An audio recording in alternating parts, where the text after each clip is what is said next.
So let us now look at the first question. It is given that a boy has 4 different boxes and 5 different marbles. In how many ways can he place the marbles in the boxes such that each box has at least one marble? तो first question में क्या given है अपन को कि 4 different boxes हैं, B1, B2, B3 and B4. So we are having 4 different boxes and 5 different marbles. 5 different marbles. Okay. In how many ways can we place the marbles? कितने तरीके से अपन ये marbles इन box में रख सकते हैं such that condition क्या है, each box has at least one marble. तो अपन क्या कर सकते हैं, जैसे अपना box 1 है, box 2 है, box 3 है और box 4 है. अब सब में एक तो रखना ही है, तो लेट से एक इसको दिया, एक इसको, एक इसको और एक इसको. तो अपने पास 5 मार्बल्स हैं, अपन ने एक एक सबको दे दिया. ठीक है. अब अपन को इसमें टोटल 5 डिस्ट्रीब्यूट करने हैं, तो जो रिमेनिंग 1 है वो कहीं भी जा सकता है, किसी भी बॉक्स में जा सकता है. तो लेट्स से कि बॉक्स 2 में गया, तो मतलब ये हो गया कि अपन क्वांटिटी क्या डिस्ट्रीब्यूट करेंगे, 1 2 1 1. ये क्वांटिटी डिस्ट्रीब्यूट होगी. ठीक है, ये क्वांटिटी डिस्ट्रीब्यूट होगी. तो अपन को क्या करना पड़ेगा, ये 1 2 1 1 जो है, देखना है कि 1 2 1 1 कितने वेज से अपन डिस्ट्रीब्यूट कर सकते हैं. ठीक है. तो इसको अपन कैसे करेंगे कि जैसे फॉर एग्जांपल बॉक्स 1 है, तो बॉक्स 1 में एक मार्बल रखना है, तो ये क्या हो जाएगा, अपने पास टोटल 5 मार्बल है, सो 5C1. ठीक है. अब कितना बचा, 4 मार्बल्स बचे, तो 4 में से अब ये 2 मार्बल अपन को बॉक्स 2 में रखना है, तो 4 में से 2 अपन ने सिलेक्ट कर लिए. ठीक है. नेक्स्ट, अब अपने पास कितने मार्बल्स बचे, अब अपने पास 2 बचे, तो उसमें एक यहाँ पे आएगा, तो 2C1 and remaining 1C1.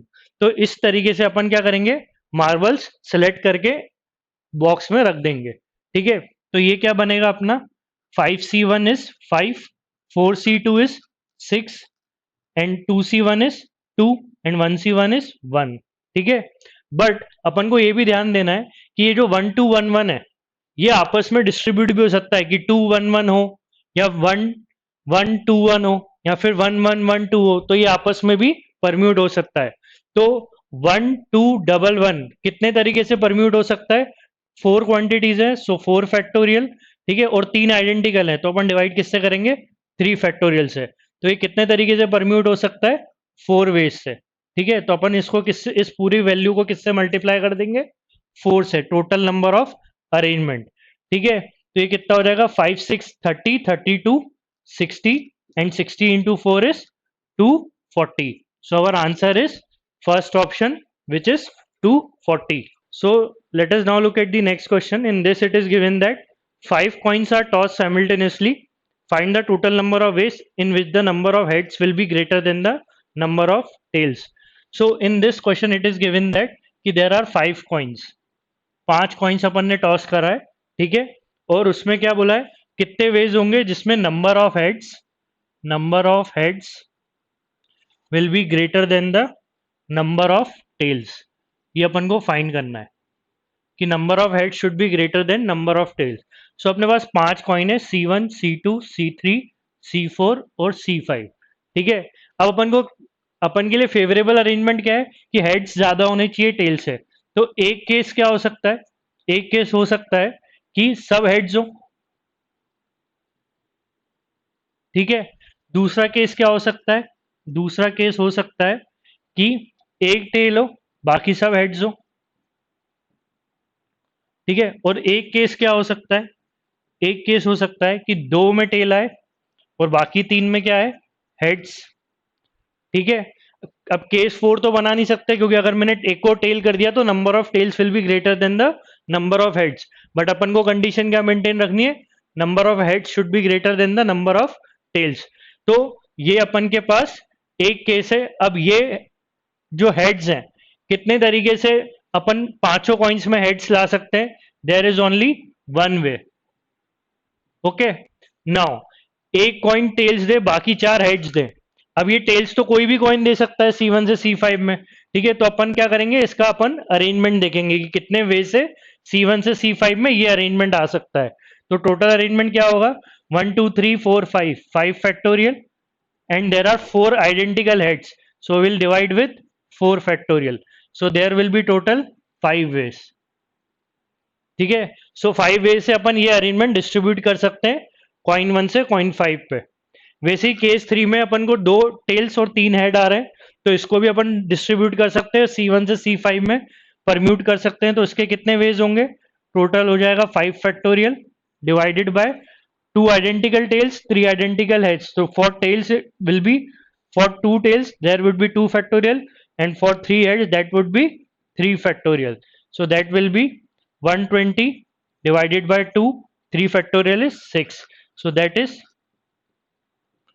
210. Okay. So total ways are 2 plus 5 plus 10. So total ways are 5 plus 2, sorry, 1 plus 5, 6 plus 10 is 16 ways. There are total 16 ways in which number of heads can appear more than the number of tails when 5 coins are tossed. Okay, so let us now look at the next question. In this it is given that in how many ways 8 letters can be put in 8 differently addressed envelope such that exactly 5 letters go into the wrong envelopes. तो अपने पास 8 letters है, ठीक है, उनको 8 different envelopes में रखना है, लेकिन कंडीशन क्या है कि सिर्फ 5 लेटर्स जो हैं वो गलत एनवेलप में जाने चाहिए.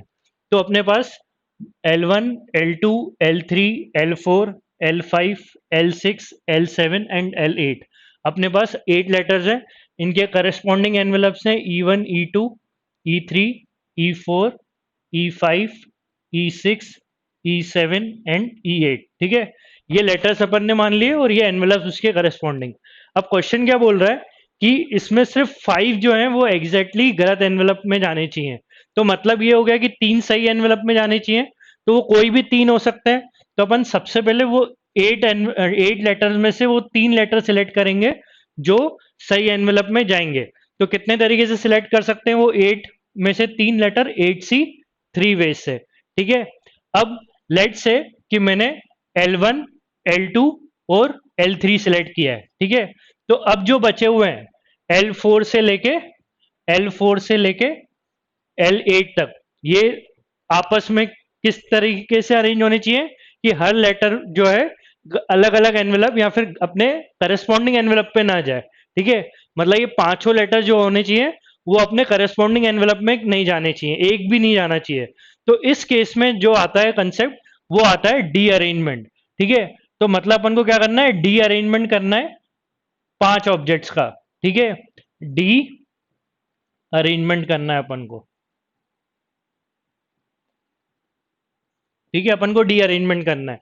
अब डी अरेंजमेंट ऑफ 5 कैसे निकालते हैं, 8C3 जो अपना था multiplied by derangement of 5 is given as 5 factorial divided by 1 minus 1 upon 1 factorial plus 1 upon 2 factorial minus 1 upon 3 factorial plus 1 upon 4 factorial minus 1 upon 5 factorial. ठीक है, ये होता है डी अरेंजमेंट ऑफ 5.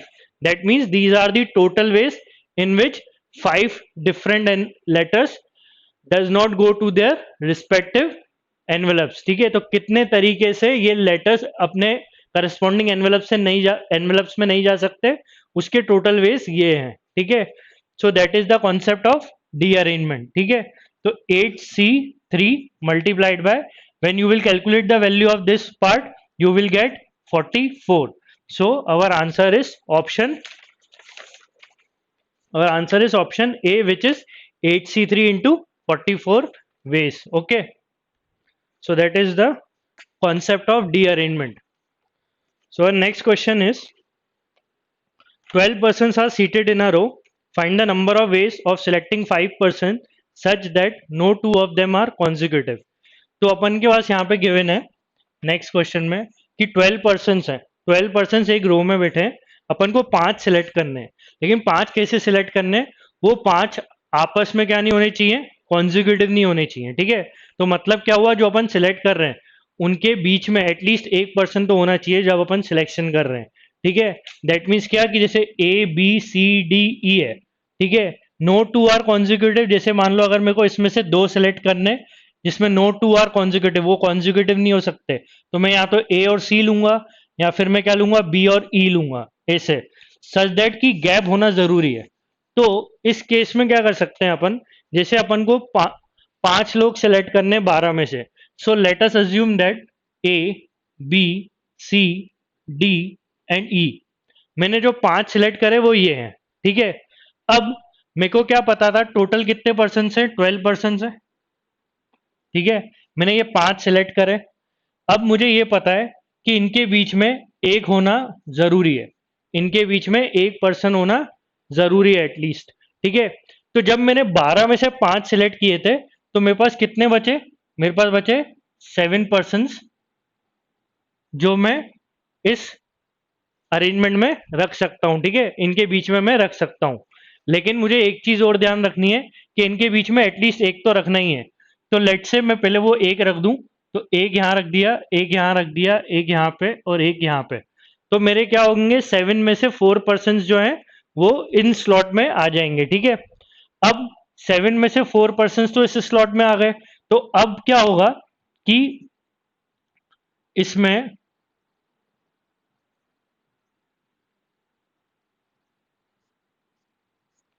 अब इसमें अपन के पास एक पर्सन ऑलरेडी यहाँ पे है, एक पर्सन ऑलरेडी यहाँ है, एक पर्सन यहाँ है, एक पर्सन यहाँ है, तो अब अपने पास स्पेस कौन कौन सी है, 7 में से 4 अपन ने हटा दिए, अब अपने पास कितने पर्सन बचे, 3 पर्सन आर लेफ्ट, ठीक है। अब ये 3 पर्सन या तो यहाँ पे, या तो यहाँ पे, यहाँ से यहाँ पे, यहाँ पे या यहाँ पे कहीं भी बैठ सकते हैं, ठीक है, ठीक है।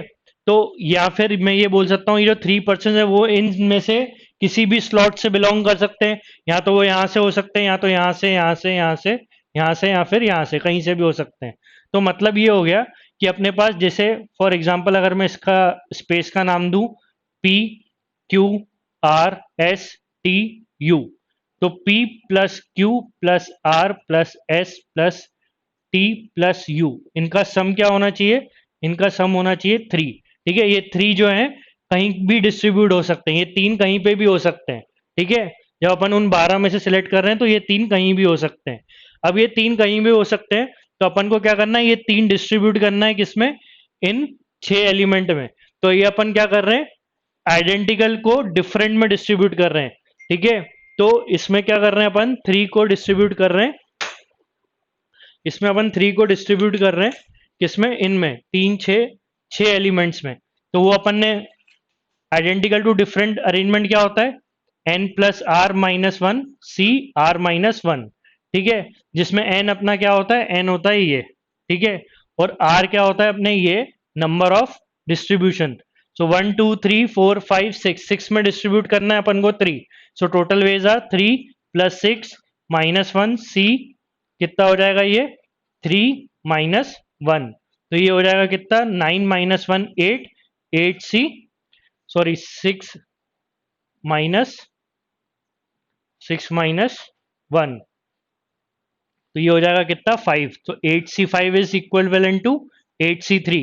8 में से 5 सिलेक्ट करना मतलब 8 में से 3 रिजेक्ट करना, सो 8C3 क्या हो जाएगा 8 × 7 × 6 divided by 3 × 2 × 1, so that is the answer is 56. So there are total 56 ways in which we can select 5 persons from 12 persons such that no two are consecutive. Okay, so that was the concept of identical to different distribution, ये अपन को concept है permutation and combination का, ठीक है। So there are total 56 ways. Now next question is, what is the total number of ways of selecting 20 balls from an infinite number of blue, green and yellow balls if each ball of same color are identical? तो total अपने पास 20 balls हैं और अपन को blue, green और yellow balls, total blue, green और yellow, total अपन को 20 बॉल सेलेक्ट करनी है और अपने पास infinite number of identical balls हैं। मतलब ये हो गया कि ब्लू, ग्रीन और येलो, ठीक है, इन तीनों को मिला के अपन को 20 बॉल सेलेक्ट करनी है and we are having the infinite supply. So we are having the infinite supply fifth question, we are having the infinite supply of blue green and yellow, but अपन को क्या है कि इन तीनों का टोटल कितना सिलेक्ट करना है, 20 सिलेक्ट करना है। ठीक है, तो दैट मीन्स ये हो गया कि मुझे क्या करना है, ये जो 20 है, ये जो 20 है वो डिस्ट्रीब्यूट करना है। मेरे पास इनफाइनाइट सप्लाई है ब्लू ग्रीन और येलो बॉल की, तो हो सकता है मैं पूरी 20 की 20 ब्लू ले लूं और ग्रीन और येलो 0 0 रखूं। तो अगेन यहाँ पे क्या हो रहा है, 20 का डिस्ट्रीब्यूशन होगा इन तीन में, that is the distribution concept, which is given by again n plus r minus 1 c r minus 1, where n is 20 and r is these three.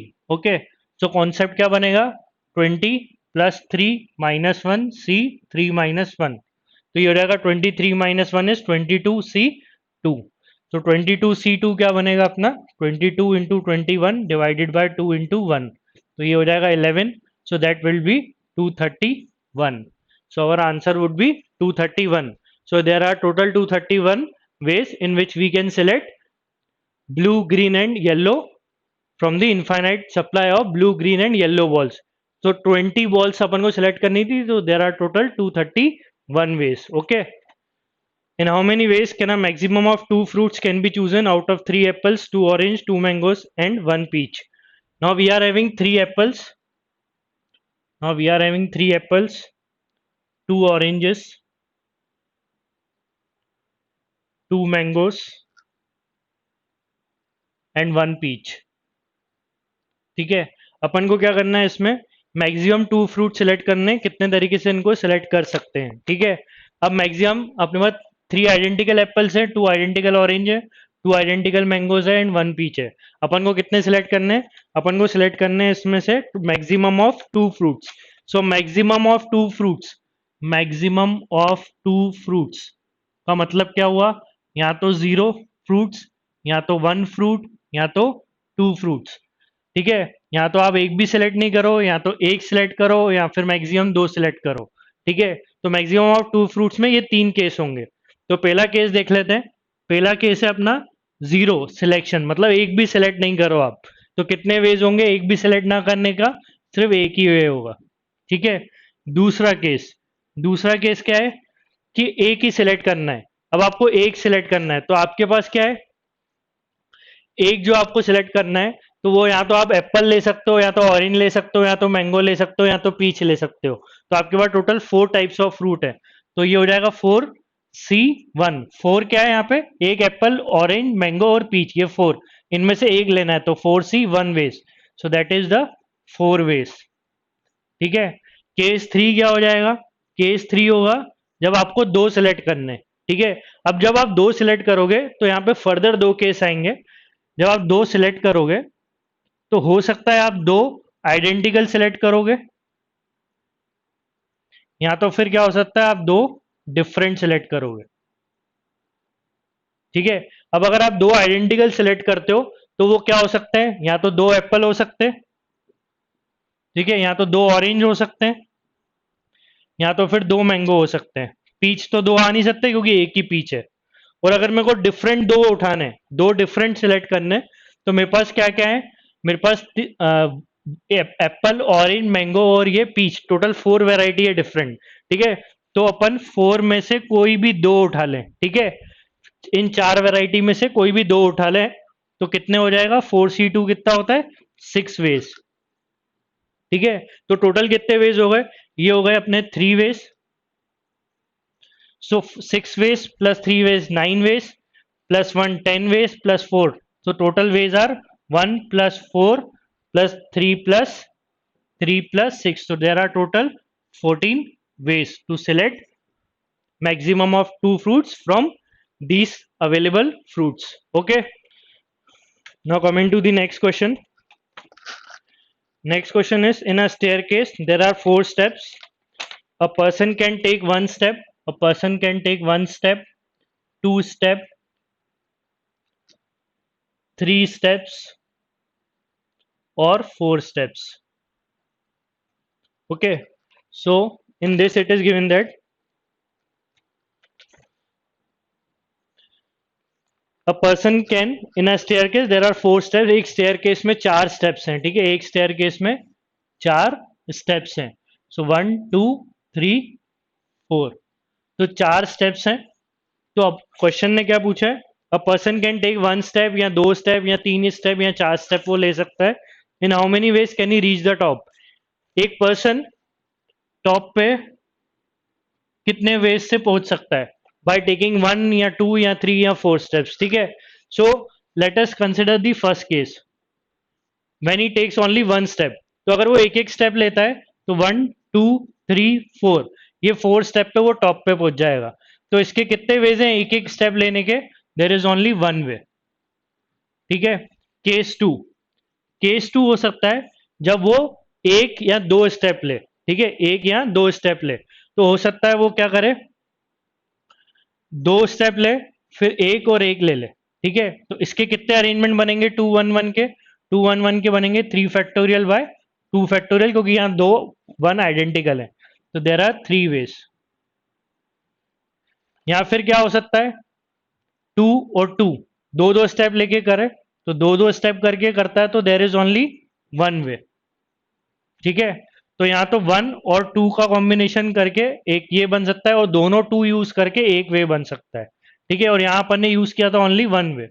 और तीसरा केस क्या हो सकता है, तीसरा केस हो सकता है जब वो 1 और 3 यूज करे। तो 1 और 3 यूज करेगा तो 3 और 1, एक केस ये हो जाएगा।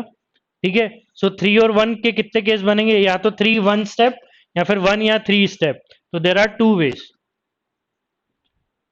ठीक है, और क्या हो सकता है, लास्ट केस क्या हो सकता है कि वो 4 स्टेप्स ले, तो 4 स्टेप्स से तो एक ही वे बनेगा, एक बार में 4 स्टेप्स ले ले तो एक ही वे होगा।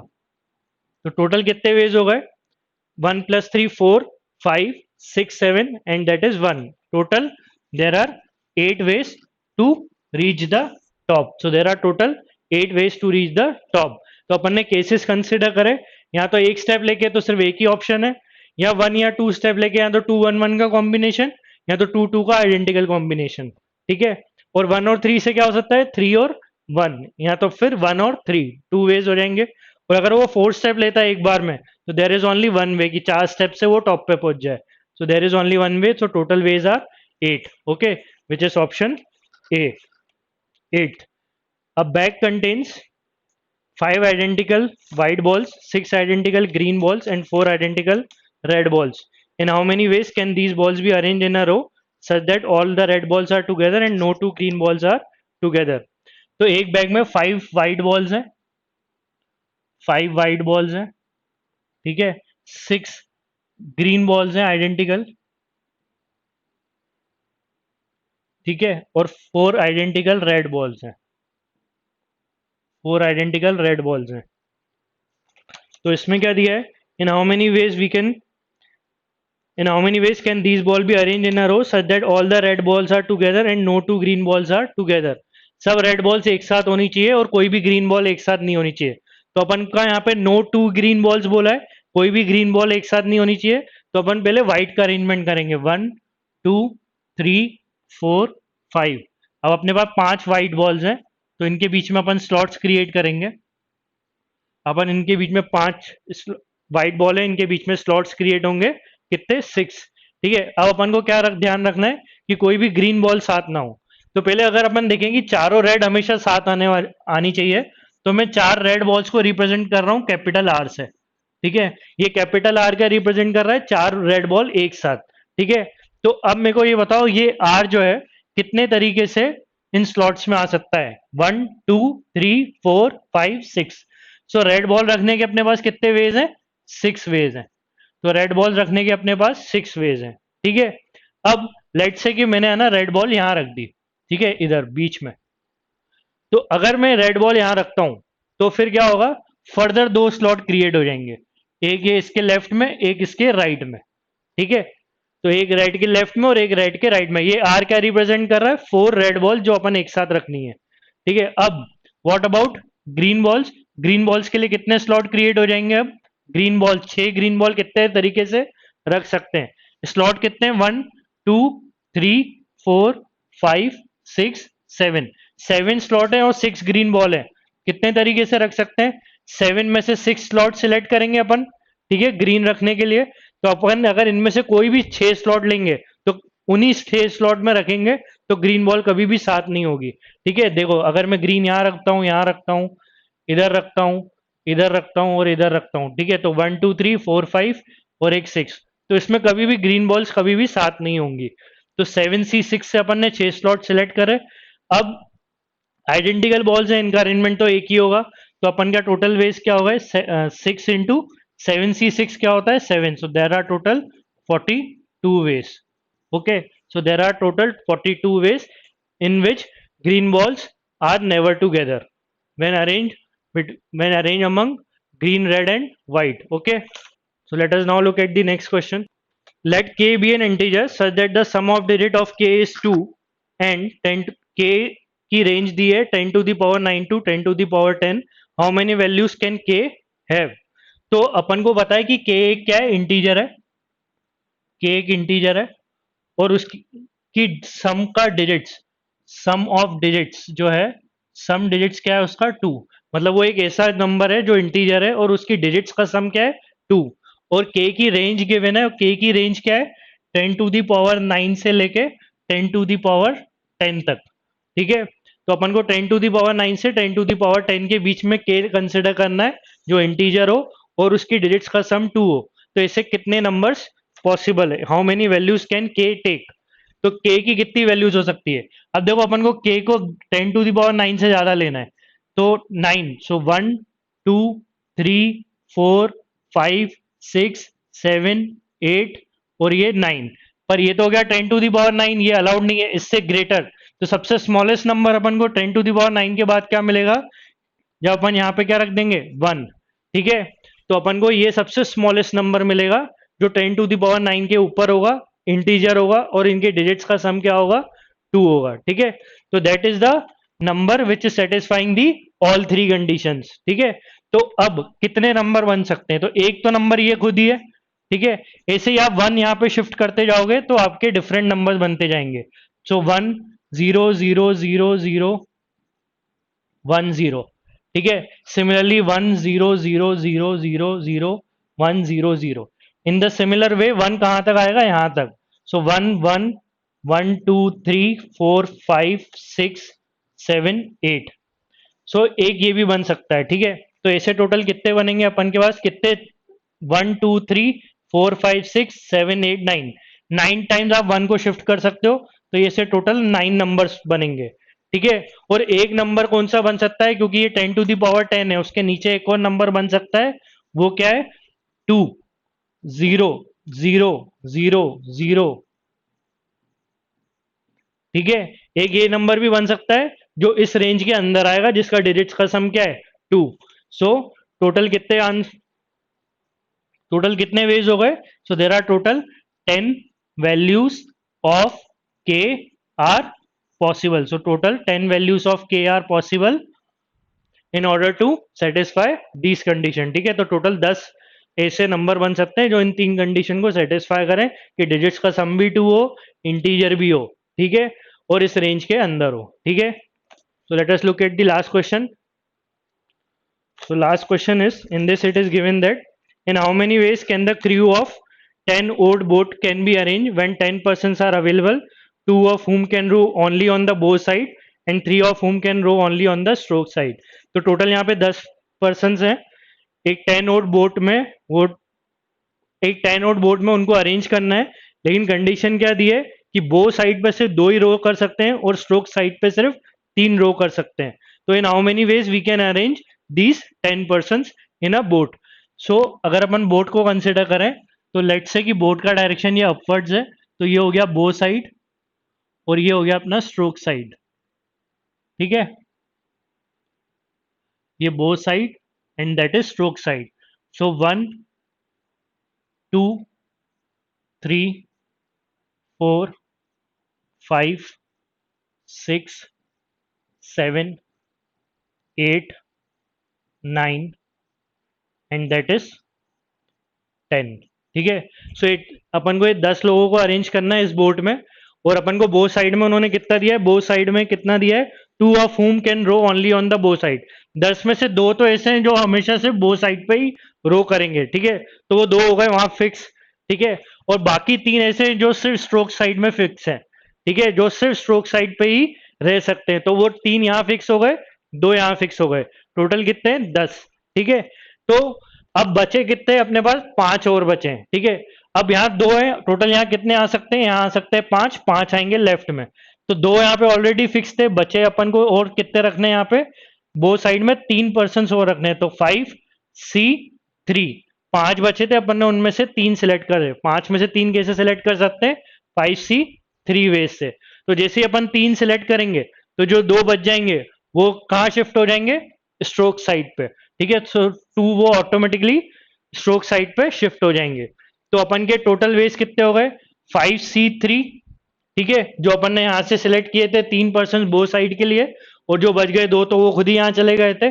और जब ये 5 लोग यहाँ बो साइड में बैठ जाएंगे, जब when they will arrange in the bow side, तो ये आपस में कितने तरीके से अरेंज हो सकते हैं, 5 फैक्टोरियल वे से। और स्ट्रोक साइड में भी ये लोग आपस में कितने तरीके से अरेंज हो सकते हैं, 5 फैक्टोरियल वे से। सो 5C3 क्या होता है, 5 factorial divided bye 3 factorial and 2 factorial multiplied by 5 factorial and 5 factorial. तो इसको अपन सॉल्व करेंगे तो ये आएगा 5 फैक्टोरियल का cube divided by 3 factorial and 2 factorial. That is the total number of arrangement in which 10 persons can be arranged in a boat such that 5 are on the bow side and 5 are on the stroke side. Okay, so that is our answer, which is option D. Okay, thank you.